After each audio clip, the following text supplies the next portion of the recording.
Morning, y'all. We're doing a weighted vest early morning walk. Trying to just get in 6 miles.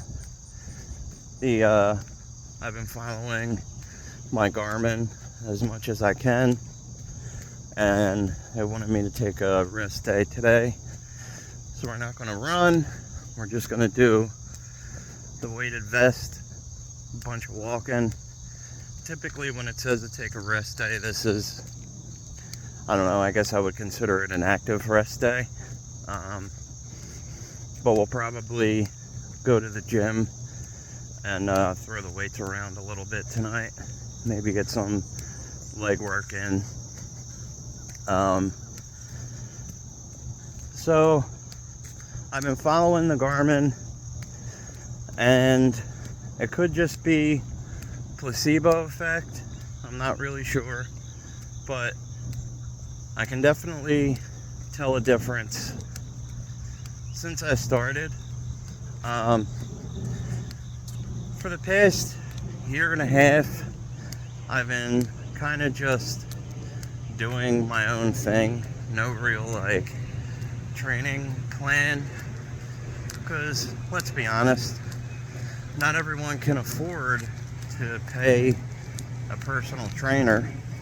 So, I can't afford that with all my bills. And I just kind of been doing my own thing. Pretty much just go out every morning and would run, taking no real rest days. Even leading up to a race, I wouldn't actually take a rest day. I would just pull back on the amount I would run every morning. And since the Garmin that I've been trying to follow it pretty strictly, it's got me not running every day like I used to.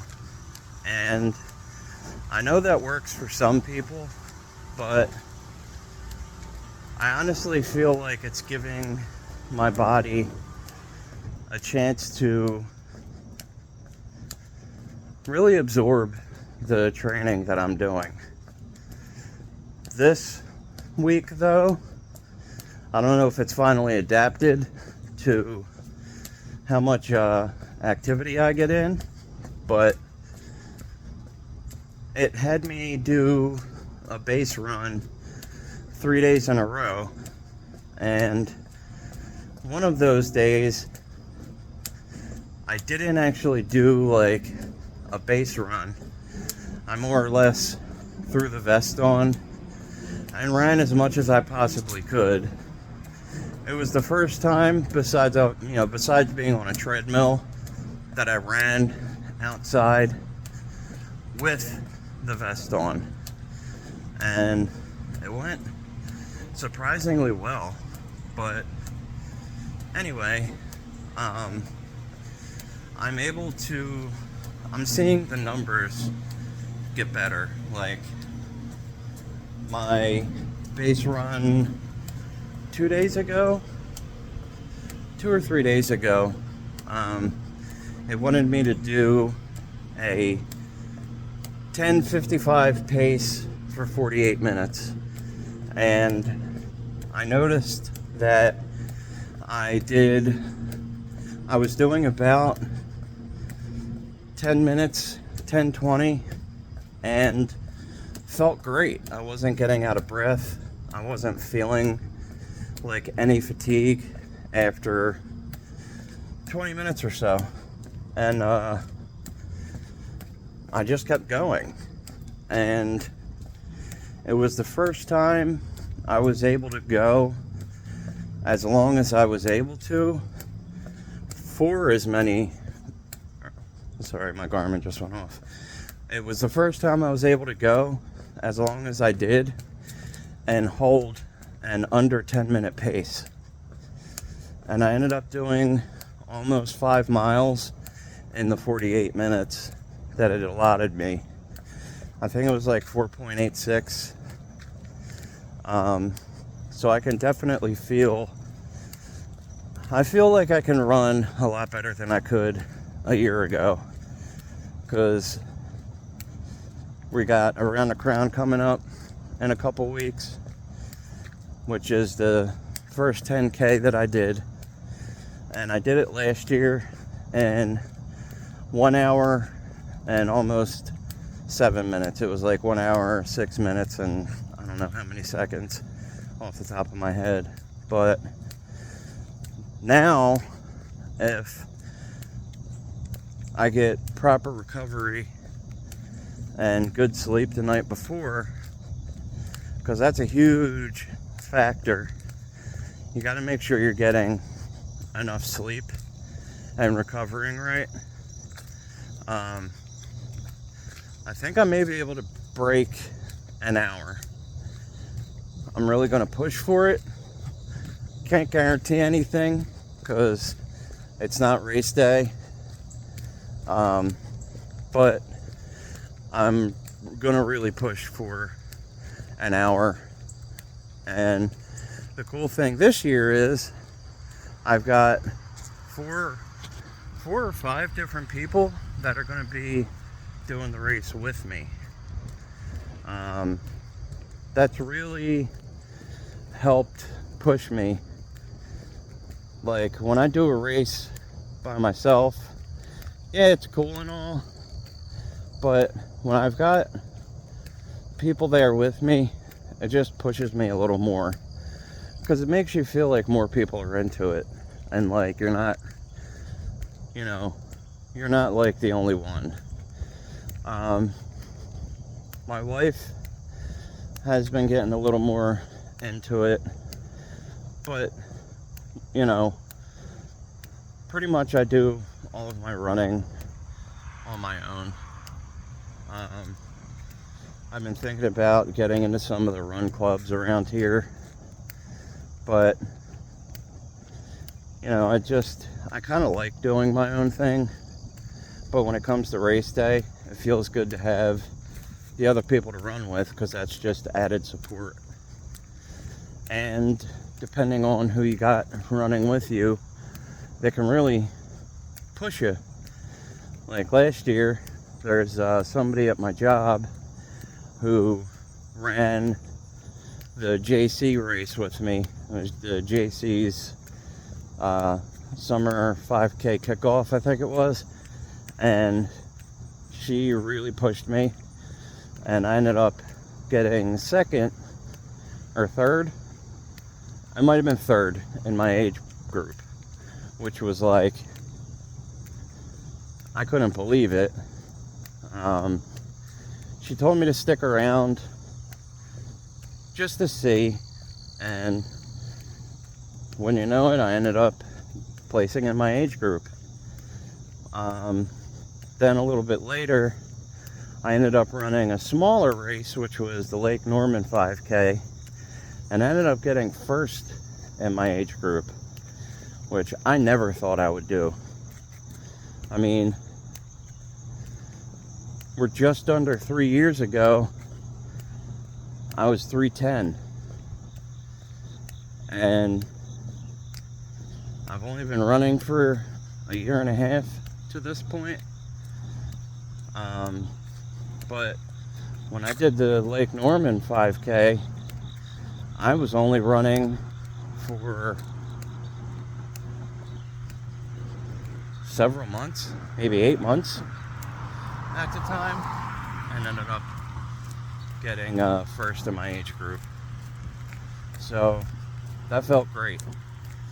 But the plan this year for Around the Crown is just to try and get it done in an hour or less. I don't think I'm going to be able to place in my age group. We never know, but this is a huge race. It's like 2,000 people or something like that. Like, there's a lot of people that sign up for it. We got the Asheville 10K coming up in 2 weeks, which I'm looking forward to. That's going to be the wife's first 10K. So that's going to be pretty cool.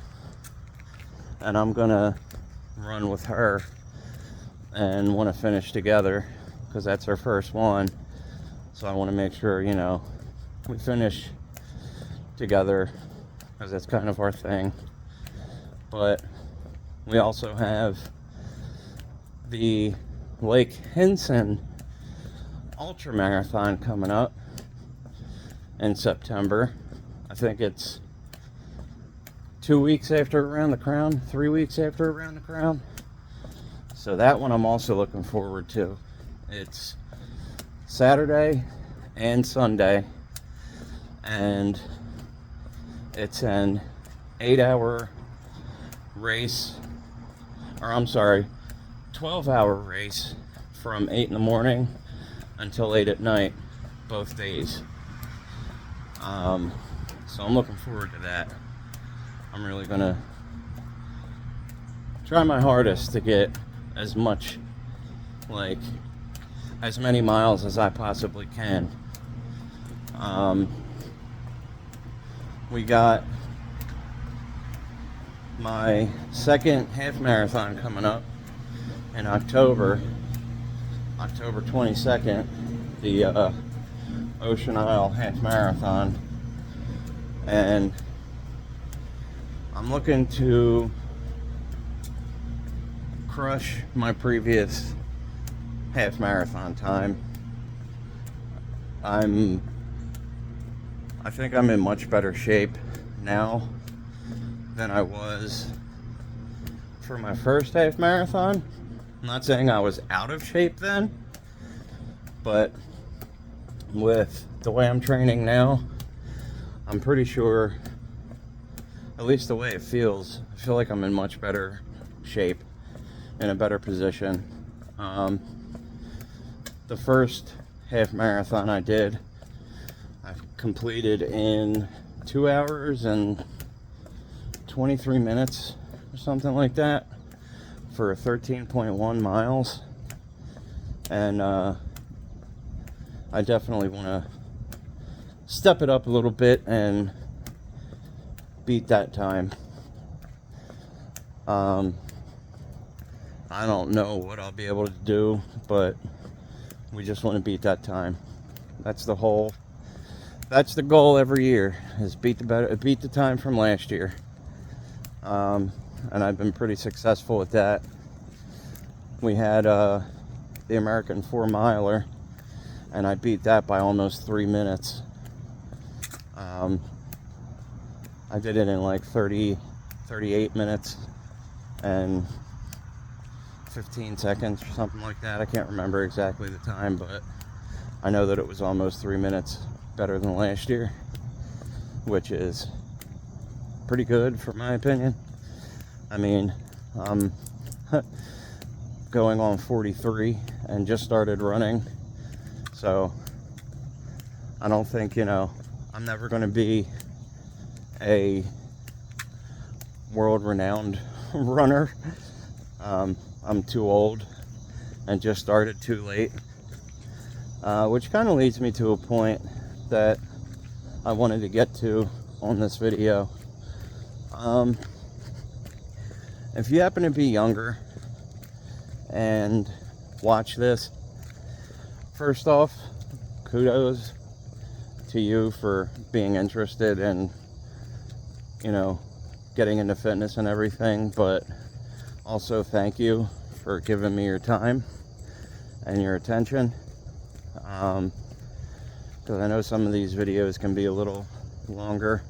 They're not the normal YouTube videos that people put up, but that's been my thing, is I want to be transparent and just do more of a raw approach, not give you a bunch of editing with jump cuts.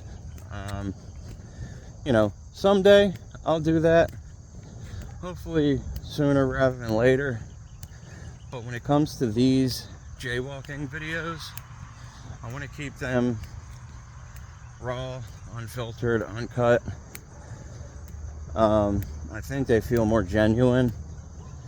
Now, I know some people are like more into wanting to see edited stuff, but this is just how I feel. But anyway, back to the point. If you're watching this and you're younger, start now. Start as early as you can. Stop telling yourself tomorrow, because I did that for decades. I put doing my diet, or not even doing a diet, changing my lifestyle. I put that off for like 30 years, and I wish I would have done it sooner. And I don't, if you're younger and you're looking at this, I don't want to see you do the same thing that I did and wait your entire life to start. Time is valuable, and you're worth it. That's also been my thing, is you're worth it. Like, never tell yourself you're not, because you are. No matter what someone else tells you, remember, you're worth it. You're worth being in a healthier body. You're worth being able to enjoy life to its fullest.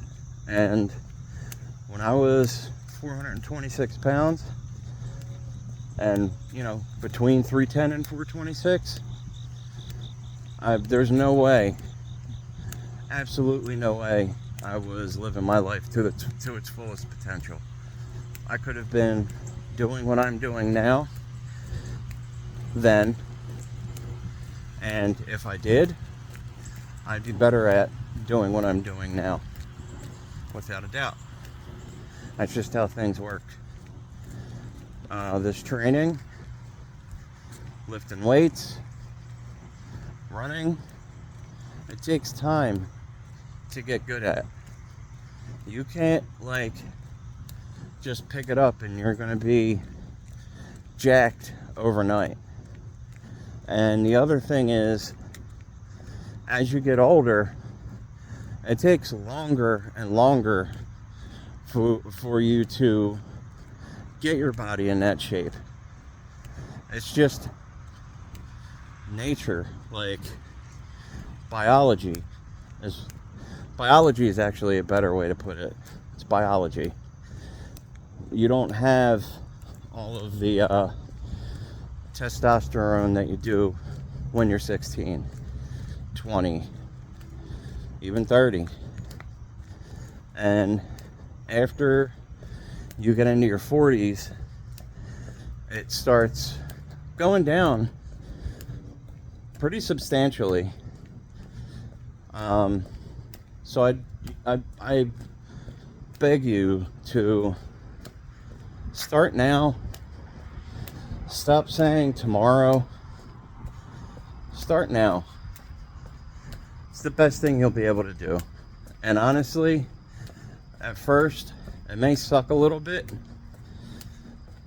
You may be out of wind, extremely out of shape. But the thing is if you keep putting that off and saying tomorrow, you don't know if tomorrow is going to be your last tomorrow.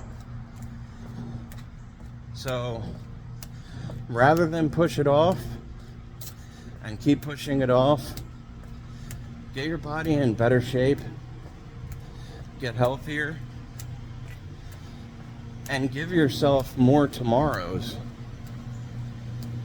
Because honestly, if I didn't start doing what I'm doing now when I did, I don't know how many more tomorrows I would have had left. I mean, I was in horrible shape. Already past 2 kidney stones by the time I turned 40. And just tons of different issues. I I don't know what kind of irreversible damage I did to my body. Hopefully, not too much, so that it has, detrimental effects as I get older. I'm hoping that eating the way I do now, because I eat, how do I say this without trying to, I'm just going to say it. I eat healthier than everyone at my job. I eat healthier than everyone in my family. I do. And that's not to, pat myself on the back. It's, honestly, part of it is because I'm afraid if I don't, that I'm going to add on to the crap I've already done to my body. And I just don't want to end up back in the position that I was in before. Because, yeah, I'll have a little bit of a treat here and there. And that's how I treat it. Is if I have a donut, and I'm plant-based, I'm vegan, and that's not to, throughout the whole I'm vegan thing, but if I go and I have a vegan donut or pizza or something like that, it's once in a while. Right now, I make every meal that I eat, besides maybe one out of the entire week. Typically, me and my wife will go out and we'll get, our big thing has been Indian food, because I absolutely love it. But we'll go out and find either a straight up vegan restaurant or a place that at least has options, but it's once a week. Like a donut, I'll maybe have that once in a while. Whereas before, that was my daily. And I've only been doing the plant-based thing for 2 years.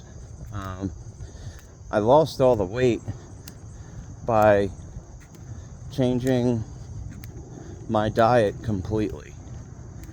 And I want to just reiterate what I've said before there is I didn't go on a diet, because I think that there's a big misconception with that word. I didn't go on a diet. I changed my diet. Your diet is how you eat every day. Like your dog. What's your dog's diet? You're feeding him, pre-made dog food or raw or whatever. That's their diet. You don't change it, right? And that's how I took it. And that's how I keep the weight off. Because honestly, with all the activity I do now, all I do is I eat more than I did when I was trying to lose weight. And I have to. I have to eat more, because I'm doing, 12? At least 12 miles of running or walking every day. And at least 30,000 steps. So if I don't eat more, I'm literally going to, I hate to say it like this, but with all the activity I do, I would literally lose so much weight that I would die, because I'd have no body fat left. So in order for me to sustain the amount of activity I do, I have to eat more. But when I was losing weight, I literally did no running, no real walking. I did it during COVID. I wasn't lifting weights. All I did was change my diet. I changed how I ate. I started counting calories. And I know some people hate to hear that, but it's the truth. I started counting calories. And when I did that, the weight literally fell off. The first few weeks, when I really went into a hard deficit, because it took so many calories to keep my body weight as high as it was, when I cut them down as much as I did, the weight literally was pouring off of me. There were weeks where I lost five or more pounds. And that's not necessarily good, but I was able to do it. That's not long-term sustainable, because now I'm eating, I don't know, probably about 2,500, between 2,500 and 3,000 a day. And that's only because right at this exact moment in time, I'm trying to just shave a couple of pounds of body fat off, so that I'm a little bit lighter when it comes to running.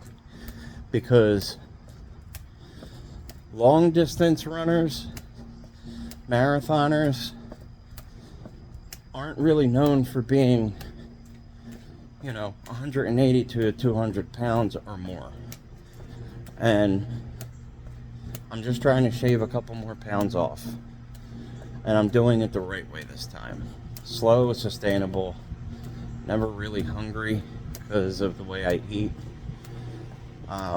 That's the other good thing about plant-based is you don't really have to worry about being hungry, because in order for you to get a decent amount of calories in, you've got to eat a ton of food. And protein, because I get asked that all the time, where do I get my protein? When it comes to that, ask yourself these couple of questions. You see how big elephants are? You see how jacked gorillas are? Rhinos? They're all known for being really strong. How much meat do you see them eat? They don't. They eat plants. So you don't need to worry about getting protein like that. Now, if you're lifting weights, you may want to supplement with a little bit of protein powder, but you don't need to worry about going crazy with it. You don't need to get 400 grams of protein because you're 200 pounds. You're overdoing it. You're getting in twice as much as you actually need. So don't worry about that so much. If anything, you want to make sure you're getting in at least enough healthy fats. Don't avoid carbs. Fruits and vegetables have carbs. You don't have to avoid fructose that's in fruit. Don't worry about sugars that are in fruit, because guess what? You're not eating just straight up sugar or high fructose corn syrup. You're eating fruit that has natural sugars in it that are also packaged with tons of nutrition and fiber. And the sugars that are in fruit get broken down in your body differently because of the way they're packaged than just eating straight up white sugar. But yeah, that's that's been the thing that I'm doing. Start young. Like, don't wait until you're 40 plus years old. The way I was eating before, I probably would have had a heart attack before 50. And like, the last thing I wanted to do was eat myself into an early grave. So start young, get healthy, live your life to the fullest. And when I say live your life to the fullest, that doesn't mean go out and splurge on a bunch of crappy food that's over-processed. I mean, go out and enjoy the world. And enjoying the world's not staying in and eating, I don't know, candy. As tasty as some candies are, because, I mean, I'll be honest, I love Skittles. It's just not good for your body. So, start young, get your health on track, get healthy, get into some kind of shape, and do it because you're worth it. The last thing you want to do is die from some kind of like obese issue, because some of those are the worst ways you can go out. They're painful, they cause tons of disease, and the last thing I want to do is see anyone die from some kind of sickness when it's easily preventable by just changing your diet. And just remember that you're worth it. You don't need other people to tell you that. Tell yourself it. Look in the mirror and say it to yourself. Say that you're worth it, because you are. But until the next one, this was a longer one, and I apologize for some of the rant, but it's not really a rant. It's me trying to be informative, because I get questions all the time on how did I do it? What am I doing to stay this way? And I'm an open book. I'm more than happy to share. But if you like the video, please hit a like, subscribe, drop a comment in the comments if you have any questions. I'll definitely respond. I'm not looking at 1 million subscribers, so, you know, any kind of interaction is awesome, because I love helping people and I want to get the world in a better spot. Go follow me on Instagram at 1man1year150. Follow me on Strava, Jason Gardner, hashtag 1man1year150. And until the next one, I'm out.